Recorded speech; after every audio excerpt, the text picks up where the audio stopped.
Hello friends, welcome again in Health and Peace. Health and Peace is a complete nutrition and fitness guide. यहाँ पे आपको सारी health tips या फिर ऐसे टॉपिक्स जिससे आप काफ़ी स्ट्रगल कर रहे हैं या उनकी इन्फॉर्मेशन जानना चाहते हैं, वो सारे टॉपिक्स जो आप रिक्वेस्ट करते हैं उनकी वीडियो आपको एवरी संडे मिलती है। आज का टॉपिक भी एक रिक्वेस्टेड वीडियो है। इससे पहले आपको मैं आगे टॉपिक पे ले जाऊं, प्लीज़ इस चैनल को सब्सक्राइब एंड लाइक करिए और इसको जितना ज़्यादा शेयर करेंगे उतनी अच्छी मुझे मोटिवेशन मिलेगी कि एवरी संडे मैं आपको एक नई हेल्थ वीडियो ला के दूँ। तो आज के टॉपिक पे आते हैं। आज का टॉपिक है फॉर अंडरवेट पीपल। हमने वेट लॉस की भी बात कर ली, ओबेसिटी की बात कर ली, किड्स न्यूट्रिशन की बात कर ली, लेकिन आज का टॉपिक जो है एक रिक्वेस्टेड वीडियो है जिसमें किसी ने मुझसे पूछा कि अंडरवेट कैटेगरी के लोगों को क्या डाइट लेनी चाहिए और वो अपनी हेल्थ कैसे मेंटेन करें। तो चलिए स्टार्ट करते हैं। तो सबसे पहले इसमें जानते हैं कि अंडरवेट क्या होता है, कितना आपका वज़न होना चाहिए जब आप अंडरवेट की कैटेगरी में आते हैं। उसके लिए आपको BMI कैलकुलेट करना पड़ेगा। BMI कैलकुलेटर मैं आपको अपने नीचे डिस्क्रिप्शन बॉक्स में दे रही हूँ, आप वहाँ से कैलकुलेट कर सकते हैं। तो अगर आपका BMI 18.5 या उससे कम है तो आप एक अंडरवेट कैटेगरी में आते हैं। अंडरवेट लोगों की सबसे ज़्यादा प्रॉब्लम होती है when they interact with the people. लोग उनको पतला कहते हैं या उन्हें कहते हैं कि तुम इतने कमज़ोर हो, कुछ खाया करो, अरे तुम एक्सरसाइज क्यों कर रही हो, तुम्हें क्या ज़रूरत है, कुछ देख लो, कुछ सप्लीमेंट्स ले लो। ऐसे करके उनको काफ़ी सारे जो डायलॉग्स हैं वो सुनने पड़ते हैं और इस वजह से अंडरवेट पीपल जो है वो हमेशा परेशान रहते हैं। जितने भी हम टॉपिक ऑनलाइन देखते हैं वो ज़्यादातर जो उनका रेशियो है वो ओवरवेट लोगों के लिए ज़्यादा होता है। हम वेट लॉस की कैटेगरी में काफ़ी सारे आर्टिकल मिल जाते हैं, लेकिन अंडरवेट की कैटेगरी में इतने आर्टिकल्स नहीं मिलते क्योंकि आजकल का जो लाइफस्टाइल है, आजकल का जो मॉडर्न वर्ल्ड है, that is obese rather than underweight. Underweight लोगों की डाइट जानने से पहले हम ये देखते हैं कि वो ऐसे कौन से फैक्टर्स हैं जब आपको वरी करना चाहिए, जब आपको चिंता होनी चाहिए अपने अंडरवेट में। क्या आपको डायरिया है या आपका पेट हमेशा ख़राब रहता है? क्या आप एनीमिक है या आपके अंदर कैल्शियम की डेफिशिएंसी है? क्या आप जल्दी थकते हैं? क्या आपको इरिटेबल बाउल सिंड्रोम है? क्या आपको पेप्टिक अल्सर है, स्टमक के अंदर कहीं पे या पूरे गट में कहीं अल्सर है, या आपका पेट हमेशा ख़राब रहता है? क्या आप जल्दी बीमार पड़ते हैं? आपको पैरासिटिक इन्फेक्शन तो नहीं है? अगर इनमें से कोई भी किसी भी क्वेश्चन का आंसर येस है तो सबसे पहले आपको उसको करेक्ट करना पड़ेगा। इसमें आप अपना थायराइड भी चेक कराइए। अगर आपको हाइपरथायराइडिज्म है या आपके इसका मतलब आपको T3 और T4 आपका ज़्यादा ओवर स्टिमुलेट हो रहा है, तो उसमें आपका जो BMR है, जो मेटाबॉलिक रेट होता है, रेस्टिंग मेटाबॉलिक रेट होता है, वो हाई हो जाता है। इसका मतलब आप बाकी लोगों से बहुत जल्दी अपना खाना जो है वो डाइजेस्ट कर लेते हैं या अपनी कैलोरी जो है वो यूज़ कर लेते हैं, तो इस वजह से आपका वेट नहीं बढ़ता। तो पहले आप उसको भी चेक करवाइए और फिर उसके बाद आपको चेक करना है कि आपको कुछ मिनरल्स या विटामिन की डेफिशिएंसी तो नहीं है।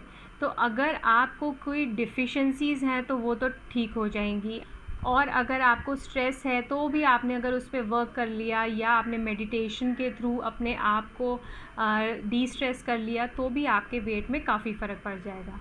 हमने ये भी चेक करना है कि हमारे जेनेटिक्स तो ऐसा नहीं है, कई बार हमारे को कोई डेफिशिएंसी नहीं होती, हम बिल्कुल परफेक्ट होते हैं, लेकिन हमारी जो जीन्स है वो स्किनी होती है, हमारी फैमिली हिस्ट्री वैसी रही होती है, तो हमारा नेचुरली लोगों से BMR ज़्यादा होता है। तो ऐसे में हमारे को अपनी बॉडी को एक्सेप्ट करना चाहिए। अब बॉडी को एक्सेप्ट करने का मतलब ये नहीं है कि आपने इसके लिए वर्क नहीं करना या आपने अपनी डाइट पे ध्यान नहीं देना। जो अंडरवेट लोग होते हैं उनको तो सबसे ज़्यादा ध्यान देना होता है इस पे कि उनको कोई न्यूट्रिएंट डेफिशिएंसीज़ ना आए, और उनके जो चॉइसेस हैं वो खाने के वो ऐसे होने चाहिए जो खाना धीरे धीरे अपना डाइजेस्ट हो, जो स्लोली डाइजेस्ट हो। कई बार हम कहते हैं, हम लोग अगर अंडरवेट होते हैं तो हम आसपास लोगों से बहुत ज़्यादा सुनते हैं कि तुमको क्या प्रॉब्लम है, तुम तो कुछ भी खाओ चलेगा। तो अब हम बात करते हैं अंडरवेट कैटेगरी के लोगों की डाइट के बारे में। हमने डाइट में स्टार्ची वेजिटेबल्स लेनी है। अब स्टार्ची वेजिटेबल्स में आता है आपका राइस, पोटैटो या होल व्हीट पास्ता। तो ये चीज़ आप ले सकते हैं क्योंकि इसके अंदर लार्ज अमाउंट में एनर्जी होती है। तो अंडरवेट लोगों को फ्रीक्वेंट मील्स लेने चाहिए, स्मॉल मील्स लेने चाहिए, क्योंकि इनका पेट जो है वो बहुत जल्दी भर जाता है। तो इसलिए अगर आप 3 टाइम मील्स ना लेके आप 5 to 7 टाइम्स अ मील ले सकते हैं। आपने जो है ध्यान देना है होल ग्रेन्स पे। होल ग्रेन्स में आपके गेहूँ आ गया, राइस आ गई, दालें आ गई, ये साबुत ग्रेन्स होते हैं, दलिया बन गया इनका। तो ये सब चीज़ें हैं, पोहा खा लिया, ये सब चीज़ें ये होल हैं, ये प्रोसेस नहीं है। आपने मैदा नहीं खाना, आपने मैदे से दूर रहना है। मिल्क के प्रोडक्ट्स आप सारे ले सकते हैं। आप फुल फैट मिल्क लीजिए, अपना प्रोटीन इंटेक अच्छा करिए। प्रोटीन इंटेक में आपने पनीर, स्प्राउट्स ये सब लेने हैं, सारे फ्रूट्स खाने हैं, और उसमें एम्फेसिस देना है बनाना पे और मैंगोज़ पे, क्योंकि ये रिच कार्बोहाइड्रेट फ्रूट्स होते हैं। चीकू भी आप ले सकते हैं इसमें। तो आपने अपना फ्रूट का इंटेक बहुत अच्छा रखना है। तो इसमें क्या होगा, अगर आप अंडरवेट हैं भी लेकिन आपको कोई डेफिशिएंसी नहीं है, स्नैक्स जो है वो सबसे इम्पॉर्टेंट टाइम होता है, तो स्नैकिंग टाइम को इम्प्रूव करिए। स्नैकिंग टाइम में आप डेंस कैलोरी फूड ले सकते हैं। इसमें आप अपना एक सैंडविच बना के खा सकते हैं, उसमें पोटैटो का इंटेक कर सकते हैं, और ऐसे कुछ डेंस फूड आइटम्स आप डाल सकते हैं, यानी कि आप रोटी डाल सकते हैं, पराठा डाल सकते हैं। तो स्नैकिंग टाइम को आपको बहुत अच्छे से यूज़ करना है।